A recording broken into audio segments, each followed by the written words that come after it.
میں امرنی ربی بتسع، میرے رب نے مجھے 9 چیزوں کا حکم دیا ہے. کتنی چیزیں ہیں جی؟ 9. میری درخواست ہوگی کہ زبانی ان چیزوں کو یاد کریں. نمبر 1 کیا ہے جی؟ خشیت اللہ فی السر والعلانیہ.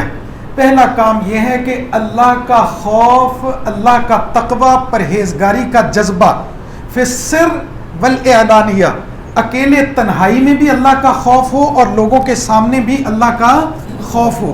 ہم لوگوں کے سامنے تو بڑی ٹوپی، بڑی پگڑی، بڑی نیکی، بڑی آنکھیں نیچے اور عاجزی اور ان کے ساری اور پتہ نہیں کیا کیا، لیکن جب تنہائی ہوتی ہے اور خلوت ہوتی ہے اس وقت ہمارے امکانات اور حالات بالکل مختلف ہوتے ہیں. خواہ خلوت ہو یا جلوت ہو، لوگوں کے سامنے ہوں یا تنہائی میں ہوں، کھلم کھلا کہہ رہے ہوں یا اکیلے بیٹھے آپ کچھ گفتگو، ہر لمحہ، ہر لحظہ، ہر کیفیت میں کس کا خوف اور تقوی آپ کے دل میں رہے جی؟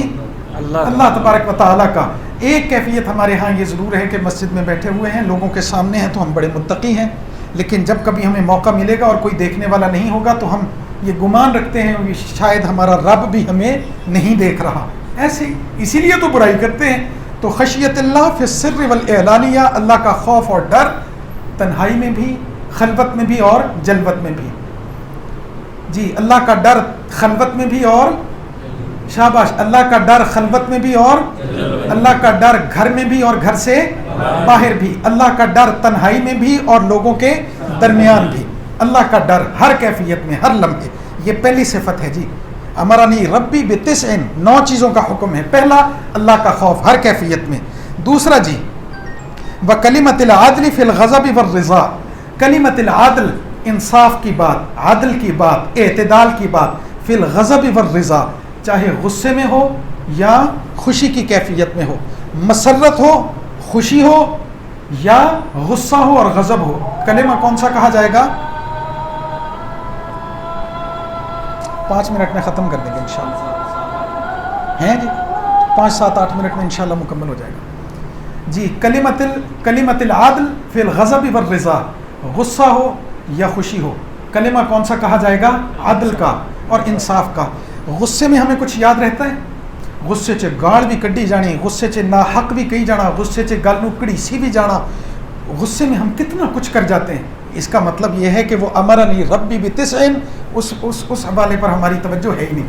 خوشی میں کیا آ جا بھائی اینو بھی دیو، اینو بھی کھڑاؤ، ایدی جیب سے بھی کچھ پاؤ، اینو بھی بٹھاؤ. یہ خوشی کی کیفیت ہے. دل خوش ہے نا، اچھا دل پریشان ہے، تو اتنے کی لینا آ گیا، تیرا کی کام، میں چنگا پلا ستا پیا سکا.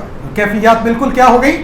مختلف ہو گئی. اس کا مطلب یہ ہے کہ ہمارا ملنا جلنا، ملنا ملانا معاملات ہمارے اپنے جذبات کی بنیاد پر ہیں، اللہ کی رضا پر نہیں. خوش ہیں تو اسی کہنے بس سارا کچھ ٹھیک ہے، ناراض ہیں اور غمناک ہیں اسی کہنے سارا ہی تباہ ساڈے لو ساری دنیا میں ہی آگ لگ جائے. یہ مناسب معاملہ نہیں ہے. تیسری چیز والقصد فی الفقر والغنا، والقصد،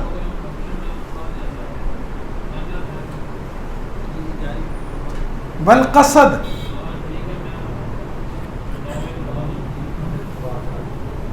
ایک ہے جی اللہ کا ڈر خلوت میں بھی اور دوسرا انصاف کی بات غصے میں بھی اور خوشی میں بھی. تیسرا والقصد فی الفقر والغنا، قصد کہتے ہیں اعتدال کو، میانہ روی کو. چاہے آپ فقیر ہیں اور غریب ہیں، چاہے آپ امیر ہیں اور مالدار ہیں، قصد، اعتدال، میانہ روی. مالداروں کی شادیوں میں گئے ہوں گے آپ.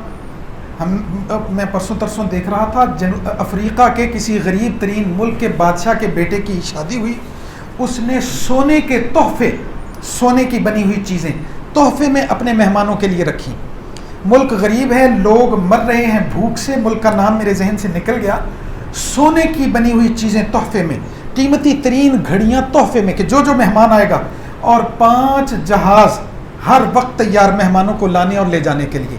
یہ قصد نہیں ہے، یہ میانہ روی نہیں ہے، یہ اعتدال نہیں ہے. ساڈے کول پیسے آ گئے تو اسی کہنے بھی اڑا دیو، وہ چھٹا ہی مار دیا بیاہ شادی تے تو گانے والوں بھی، روٹی پانی والوں بھی، اور ہم دیکھتے ہیں کہ آدھے سے زیادہ کھانا بچا ہوا ہوتا ہے. یہ قصد نہیں ہے. ہمیشہ یہ خیال رکھیں، میانہ روی رکھیں، اعتدال کے ساتھ چلیں، خواہ آپ کی جیب میں پیسے ہیں یا نہیں ہیں. اور بعض ایسا بخل کرتے ہیں وہ جو ضروری کام کرنے والے ہوتے ہیں وہ کہتے ہیں وہ بھی نہیں، چمڑی جاتی ہے جائے لیکن دمڑی نہ جائے. والقصد اعتدال میانہ روی، جہاں ضرورت ہے وہاں خرچ ہوگا، جہاں ضرورت نہیں ہے وہاں بالکل بھی خرچ نہیں ہوگا، یہ تیسری صفت ہے۔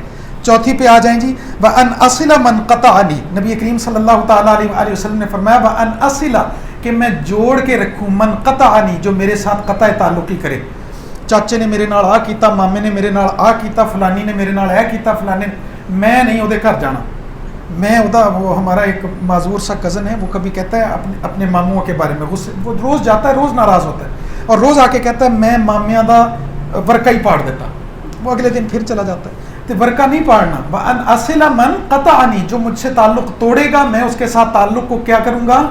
جوڑوں گا۔ مشکل کام ہے۔ اگلی چیز جی پانچویں، وَأُعْطِيَ مَنْ حَرَمَنِي، اس کو عطا کروں گا جس نے مجھ سے چیزوں کو روکا، یعنی جب اس کے پاس اختیار تھا اس نے پانی بھی روک دیا، کھانا بھی روک دیا، روزگار بھی روک دیا، آزادی بھی روک دی، لیکن اگر میرے پاس اختیار آ گیا تو میں انتقامی کارروائی نہیں کروں گا۔ وَأُعْطِيَ، میں تو عطا کروں گا، میرے رب کا مجھے حکم ہی یہ ہے، جہاں لازم ہے، ضروری ہے، تمہاری ذمہ داری ہے، وہاں خرچ کرنا ہی کرنا ہے، چاہے اس نے اپنے معاملے میں کچھ کیا ہو یا نہ کیا ہو۔ ڈائریاں رکھی ہیں گھر چ نیند اسلامی دیاں، میں ایک ویسے بات کر رہا ہوں، جیب میں لاکھ ہو لیکن کہندے ڈائری کھول انہیں کی دیتا سی، انہیں کچھ نہیں سی دیتا، حرامنی، اس نے مجھے محروم رکھا تھا لہٰذا میں بھی کچھ نہیں دے گا، نہیں یار، وَأُعْطِيَ مَنْ حَرَمَنِي، جس نے مجھے محروم رکھا میں اس کو بھی عطا کروں گا۔ جی ٹھیک ہے جی۔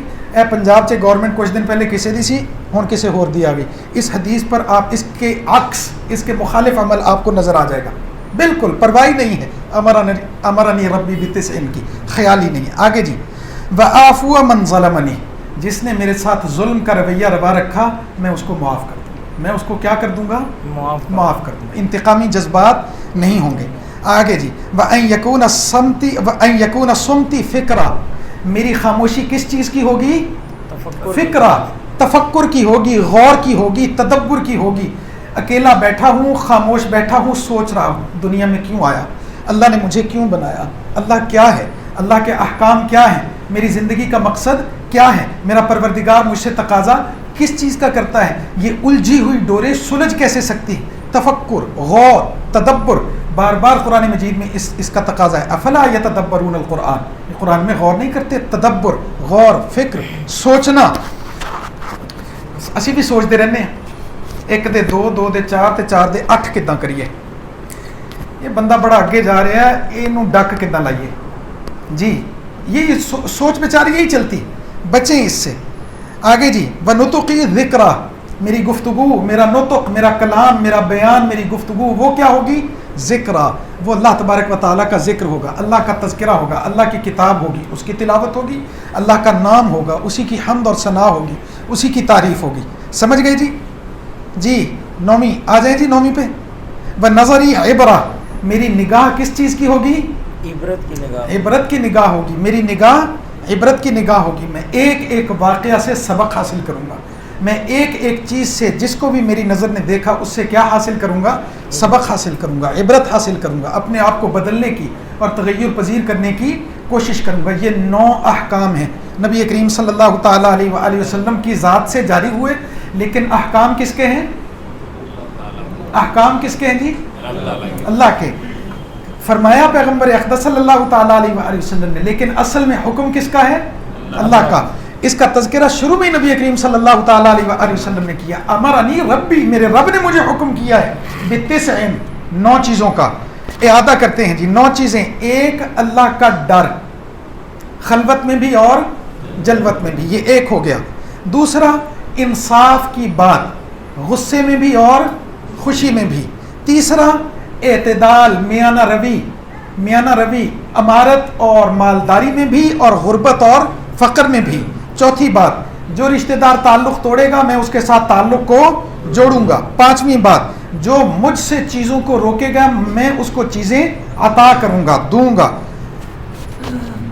6ٹھی بات، جو میرے ساتھ ظلم کا رویہ روا رکھے گا میں اس کو کیا کروں گا؟ معاف کروں گا، اور میں اگر خاموش ہو جاؤں گا تو سوچوں گا، تفکر، غور، تدبر۔ اور 8ویں بات، میں اگر کلام کروں گا تو خیر کی بات ہی کہوں گا۔ یہ جب ہم سچ بولتے ہیں نا، سچ، یہ ایک غلط فہمی ہے کہ ذکر الہی کیا ہے، یا قرآن یا تسبیحات، نہیں، علماء کہتے ہیں جب تم سچ بولتے ہو تب بھی وہ ذکر الہی ہی ہوتا ہے. جب تم سچ بولتے ہو تو بھی وہ کیا ہوتا ہے؟ ذکر الہی. جب تم تبلیغ کرتے ہو وہ بھی ذکر الہی ہوتا ہے. جب تم خیر کی بات کرتے ہو وہ بھی ذکر الہی ہوتا ہے. جب تم عدل کی بات کرتے ہو وہ بھی کیا ہوتا ہے؟ ذکر الہی ہوتا ہے. چاہے اچھی بات کرو، چاہے خیر کی بات کہو، چاہے تسبیحات کرو، چاہے سبحان اللہ الحمدللہ اللہ اکبر کہو، چاہے قرآن مجید کی تلاوت کرو، چاہے سچ بولو، وہ سارے کا سارا کیا ہو رہا ہے؟ اللہ کا ذکر ہی ہو رہا ہے. میرا ذکر کیا ہوگا؟ وہ اللہ، میرا کلام کیا ہوگا؟ اللہ کی یاد ہوگی، اللہ کا تذکرہ ہوگا. اور میری نگاہ اور میری نظر کس چیز کی ہوگی؟ وہ عبرت کی ہوگی، سبق حاصل کرنے کی ہوگی. جی حافظ صاحب یہ 9 صفات یاد رکھیے جی. ان اوصاف مطلوبہ کا ذکر کرنے کے بعد نبی کریم صلی اللہ تعالیٰ علیہ وآلہ وسلم فرماتے ہیں کہ ان امیر بالمعروف میری کتاب میں کٹا ہوا ہے تھوڑا سا. ہاں جی. وانہا عن المنکر، یعنی مجھے حکم دیا گیا ہے کہ میں نیکی کا حکم دوں اور بدی سے روکوں. یہ 10ویں اور 11ویں چیز بھی آ گئی، نیکی کا حکم دینا اور برائی سے روکنا. آگے جی معلوم ہوا کہ نیکی کو پھیلانے اور بدی کو ختم کرنے کے لیے جو امت وسط اٹھے اس کے فرد میں یہ اوصاف ہونے چاہیے. انہی اوصاف کے ساتھ یہ فریضہ ادا ہو سکتا ہے. یہ نہ ہوں تو ہم کبھی کبھی کبھی کسی صورت اپنے منصب کے مقتضیات کو پورا نہیں کر سکتے. یہ 9 صفات اپنے اندر پوری کریں جی، کوشش کریں. اللہ مجھے آپ کو عمل کرنے کی توفیق عطا فرمائے. اذان کا وقت ہو رہا ہے. ایک